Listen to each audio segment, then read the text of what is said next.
अवधूत चिंतन श्री गुरुदेव दत्त श्री स्वामी समर्थ. तर नमस्कार स्वामी भक्तांनो, आपलं स्वामी समर्थ महिमा या यूट्यूब चॅनलवरती स्वागत आहे. त्याआधी आपण आपल्या चॅनलवरती नवीन असाल तर आपल्या चॅनलला सबस्क्राईब नक्कीच करा. एक गोष्ट तुम्हाला पटते का बघा, काही गैरसमज नाती तोडतात तर काही गैरसमज नाती तुटावी म्हणून जाणून बुजून केले जातात. बरोबर ना? माऊली म्हणतात, बोलणारा सहज बोलून जातो, पण त्याला कुठे माहिती असतं ऐकणाऱ्याच्या मनात शब्द न शब्द कोरलेला असतो. तुम्हाला देखील हा अनुभव आलाच असेल. एक कडू सत्य आहे, वेळेने एक गोष्ट शिकवली, कोणत्या पण नात्यात राहायचं असेल तर लिमिटमध्येच राहायचं. बोलणं बंद झाल्याने सगळी नाती तुटत नाही. कधी कधी काही नाती तुटू नये म्हणून बोलणं बंद करावं लागतं. अनुभवले, गप्प राहिलं की गैरसमज होतात आणि बोललं की नक्कीच वाद होतात. भक्तांनो, नेहमी ऐकताना कान हा स्वतःचाच तुम्ही वापरा, म्हणजे गैरसमज हे कमी होतात. आपल्या विरुद्ध कट कारस्थान करणारी माणसं आपल्या जवळचीच असतात. हे कालही सत्य होतं आणि आजही तितकंच सत्य आहे. तर असंच तुमचा देखील आपल्या स्वामींवरती विश्वास असेल तर आम्हाला कमेंटद्वारे नक्कीच कळवा. आणि जर व्हिडिओ आवडतच असेल तर लाईक करायला मात्र विसरू नका. स्वामी भक्तांनो, समज कमी असेल तर गैरसमज व्हायला वेळ लागत नाही. आपल्या फोनमध्ये काही नंबर खूप स्पेशल असतात, म्हणजेच माऊली म्हणतात, आवडते नाते सांभाळून ठेवा. जर हरवले तर गुगल पण नाही शोधू शकणार. माणसाला परके कोण हे कळल्यापेक्षा आपले कोण कळायलाच जास्त वेळ लागतो. तुमच्या मनाला पटेल तसं वागा, पण तुमच्यामुळे कोणाचं मन दुखेल असं कधी वागू नका. कारण मनाचे भाव दिसून येत नाही, पण वेदना खूप होतात. एखादी व्यक्ती मनातून उतरली की त्या व्यक्तीबद्दल सहानुभूती, आदर, मान सन्मान काही शिल्लक राहत नाही. जोपर्यंत आपली गरज असेल तोपर्यंत आपली खूप काळजी घेतली जाते. माऊली देखील तुम्हाला हेच सांगतात, दुःख भोगणारे पुढे जाऊन सुखी राहू शकतो, पण दुःख देणारा कधीच सुखी होऊ शकत नाही. नेहमी स्वतःला OTP सारखं तयार ठेवा, जेणेकरून कोणीही तुमचा दुसऱ्यांदा वापर करू शकणार नाही. काही लोक असं पण असतात जे फक्त आपल्या समोरच्याला आपलेच असतात. खूप कमी लोक आपल्या आयुष्यात सुख आणि आशीर्वाद घेऊन येतात. खूप जास्त लोक आपल्याला कडू अनुभव आणि शिकवण देण्यासाठीच येतात. एक लक्षात ठेवा, आपण फक्त आनंदात राहावं, कारण आपल्याला दुःख देण्यासाठी अनेक बिनपगारी लोक पूर्ण वेळ काम करत असतातच की. जर तुम्ही स्वतःच्या नजरेत योग्य असाल तर लोकांच्या नजरेकडे लक्ष देऊ नका, कारण त्यांच्या नजरा गरजेनुसार हे बदलतच असतात. तर तुमचा स्वामी माऊलींवरती आपल्या विश्वास असेल तर स्वामी माऊली तुम्हाला नक्कीच साथ देतील. तुमच्या कार्यात, तुमच्या व्यवसायात किंवा तुमच्या शिक्षणात माऊली तुम्हाला नेहमीच पाठिंबा देतील. फक्त तुम्ही शुद्ध मनाने अंतःकरण करा. स्वामी भक्तांनो, फालतू लोकांच्या गोष्टी मनावर नाही घ्यायचे. जे आपल्याला चिल्लर समजतात ते आधीच भंगाराच्या भावात विकलेलेच असतात. डोळ्यातून पडलेले अश्रू आणि नजरेतून पडलेले माणसं पुन्हा त्यांची जागा कधीच मिळू शकत नाही. ज्या नात्याला विश्वास नसेल ना, मग ते नाते फक्त मजबुरी म्हणून विभावलं जातं, प्रेमाने नाही. सगळ्यांना आनंदी ठेवण्याच्या नादात कधी कधी आपलीच किंमत शून्य होऊन जाते, हे आपण विसरायला नाही पाहिजे. वेळेला वेळ देणारी माणसं वेळेवर भेटली की चांगली वेळ यायला वेळ लागत नाही. हे माऊलींचं वाक्य तुम्ही लक्षात ठेवायचं. गैरसमज कानातून प्रवेश करतो आणि डोक्यावर एवढा पडतो. एकदा गैरसमज झाला की सरळ माणसाच्या चांगल्या गोष्टी सुद्धा वाकड्याच वाटतात. कुठेतरी कर्माची भीती आहे म्हणून तर गंगेवर गर्दी आहे. पाप विचारांत आहे, शरीरात नाही. गंगा शरीर शुद्ध करते, विचार नाही. नुसतं आपलं म्हणून चालत नाही, आपलेपणाने वागताही आलं पाहिजे. दुर्लक्ष करायचं कौशल्य वाढवणं म्हणजेच हे सुखच असतं. आयुष्यात कधी कधी इतक्या वाईट गोष्टी घडून जातात की त्यानंतर कोणत्याही गोष्टीचे वाईट वाटत नाही. प्रत्येक माणसाचे दोन चेहरे असतात. एक जगत असतो आणि दुसरा वागत असतो. वागणारा दिसतो पण जगणारा पाहावा लागतो, ते पण डोकावून. साधी सरळ माणसं मूर्ख नसतात, ते फक्त समोरच्याला चांगलं समजत असतात.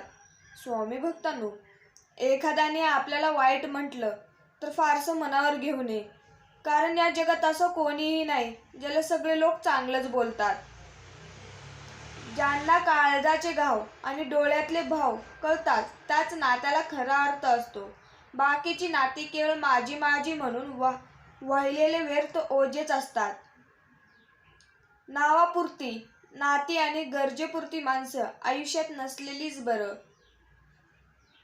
रस्त्याने जाताना येणारा तो रस्ता मला विचारतो, जीवनाची परीक्षा बरोबर देतोस ना? मी उत्तर दिले, आता फक्त दप्तरच खांद्यावर नाही, एवढंच. बाकी लोक अजून धडा शिकून जातात. माणसं जोडण्यापेक्षा आता माणसं ओळखणं जास्त महत्त्वाचं वाटतं. वारंवार संधी देऊनही विश्वास गमावलेलं नातं राखेसारखं असतं.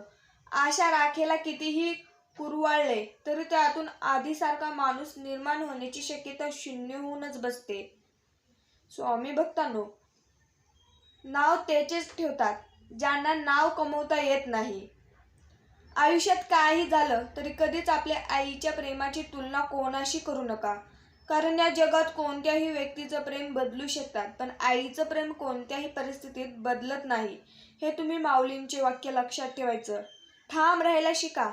निर्णय चुकला तरी हरकत नाही. माणसाच्या आयुष्यातील सर्वात दुःखाचा क्षण म्हणजे जिथे आपली काही चूक नसताना किंवा काही संबंध नसताना आपल्याला चुकीचं ठरवलं जातं आणि आपल्याला वेगळी वागणूक दिली जाते. ते दुःख माणूस कधीही सहन करू शकत नाही. माणूस नेहमी देवासमोर भिकारी आणि भिकाऱ्यासमोर देव असल्याचा देखावा करतो. कानावर आलेली प्रत्येक गोष्ट तुम्ही मनावर घ्यायची नसते. सावली देऊ शकणाऱ्या वटवृक्षाने विश्रांतीला आलेल्या पाणथस्थाला बाकीचं झाड सोडून तुला नेमका मीच सापडलं का असं विचारायचं नसतं कधी. एकटं राहून स्वतःसोबत वेळ घालवणं सुद्धा खूप गरजेचं आहे. लोकांना बरं बोलणारा हवा असतो, पण खरं बोलणारं नको असतं. माणसं ओळखण्यात झालेली चूक हेच आपल्या आयुष्यात आलेलं दुःखाचं मोठं कारण असतं. स्वामी सांगतात, सहन केल्या जाणाऱ्या किंवा कराव्या लागणाऱ्या अनेक व्यथांना भाषा असते, सापडत नाही ते शब्द. नाती उगाच टिकून नसतात, त्यासाठी निस्वार्थपणे जीव लावावा लागतो. काहीतरी निसटल्याची जाणीव झाल्याशिवाय काहीतरी जपावे असं सुद्धा वाटत नाही आणि काहीतरी निसटल्याची जाणीव नेहमी उशिराच होते. स्वामी भक्तांनो, मरण येणारच आहे. पहिला श्वास घेतलास तेव्हा मृत्यूला आमंत्रण दिलंस. जीवनाची हीच गंमत आहे. आपण प्रत्यक्षणी मरतो आणि म्हणतो जगतोय. आयुष्यातले आनंदाचे अनेक क्षण, अपेक्षेचे हुंदके, दुःखाचे काटे आणि आवर घातलेले आवेग हे द्यायचे त्यालाच माहिती असतात. एखादी तरी साक्षीदार अशा उन्मळून टाकणाऱ्या क्षणी जवळ असावा. माऊली म्हणतात, चांगल्या लोकांची परीक्षा घ्यायचा प्रयत्न करू नये, कारण ते पाऱ्यासारखे असतात.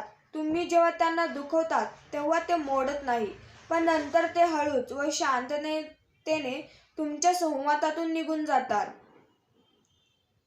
कोणाचा निस्वार्थ व साधा स्वभाव हा त्याचा कमीपणा व मूर्खपणा नसतो, तर ते त्याचे संस्कार असतात. स्वामी म्हणतात, मागणाऱ्याने देवळात येतात, न मागणारे स्वतःच्या गर्भात तृप्त असतात. स्वतःसाठी जसे आहात तसेच राहा. कोणासाठी वाईट किंवा चांगलं होऊ नका. ज्याला तुम्ही पटलात ते तुम्हाला कधीच नाही सोडणार आणि ज्याला तुम्ही नाही आवडलात त्यांच्यासमोर जीव जरी ओवाळून टाकला तरी तो तुमचा नाही होणार. म्हणून लोकांचा विचार तुम्ही करत जाऊ नका.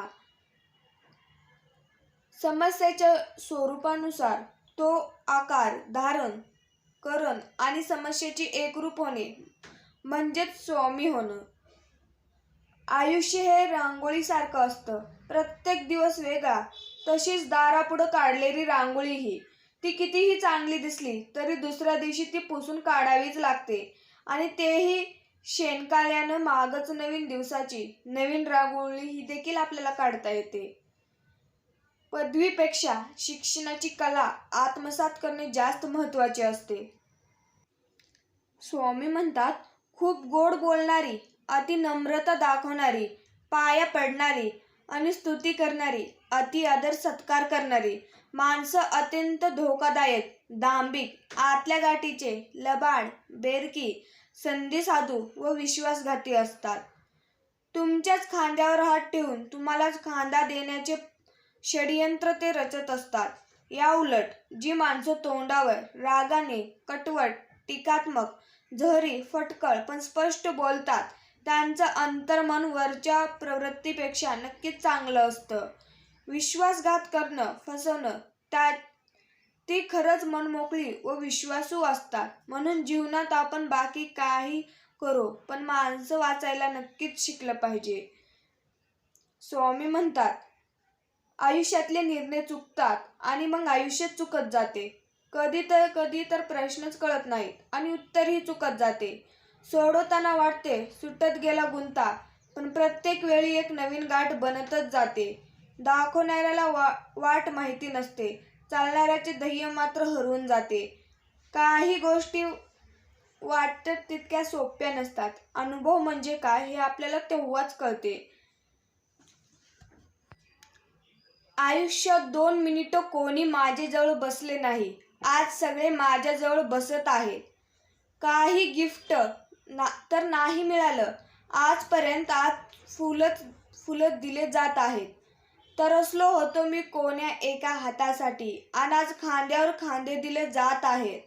2 पावलं सोबत चालायला तयार नव्हतं कोणी आणि आज गर्दी जमून सोबत चालत आहेत. आज समजलं की मृत्यू किती सुंदर असतो. मी तर उगाच आयुष्य जगत होतो. मृत्यूचा तमाशा कसा असतो सांगताना माऊली म्हणतात, बसलो होतो असंच एकदा, अचानक समोर आला यम. आत्ताच चल माझ्यासोबत, देऊ लागला मला दम. हडबडून त्याला म्हणालो, असा अचानक आलास कसा? माझी लेकरं उघड्यावर पडतील, वेळ तरी दे मला जरासा. ऐकून माझं बोलणं यम खदाखदा हसला. तुझ्या विना कोणाचंच नाही अडत, चल दाखवतो मी तुला. नको नको म्हणत असताना त्याने प्राण माझा घेतला होता. आत्मा तिथेच घुटमळत होता. तमाशा मृत्यूचा पाहत होता. सारे नातेवाईक जमा झाले. त्यात काही दुश्मन पण होते. खूप चांगला माणूस होता. माझ्या नावाने गळा काढत होते. माझ्या मुलांची अवस्था बघून मला खूप गलबळून आलं. काय होईल माझ्या विना? उगाच असं वाटून राहिलं. माझ्या जाण्यानंतर लगेच संपत्तीच्या वाटण्या झाल्या. वादावादीत काही गोष्टी हमरीतुमरीवर गेल्या. लाडाची लेक समजत होतो. ती आईचे दागिने घेऊन बसली. आता कशाला लागणार तुला? हिश्श्यासाठी अडून बसली. सगळ्यांचंच वागणं बघून जीव माझा तुटत होता. खरं दुःख बायकोलाच असा माझा भ्रम होता. शिरून तिच्या मनात मी ऐकलं तिच्या मनातलं. याचं करून करून थकले. आता जरा निवांत. म्हटलं मी यमाला, लवकर घेऊन चल इथून मला. नरकातच राहत होतो अजून, आता तरी स्वर्गात ने मला. त्रासच आपल्या स्वामी माऊलींचे संदेश पाहण्यासाठी आपल्या चॅनलला सबस्क्राईब नक्कीच करा. श्री स्वामी समर्थ. जय जय स्वामी समर्थ. धन्यवाद.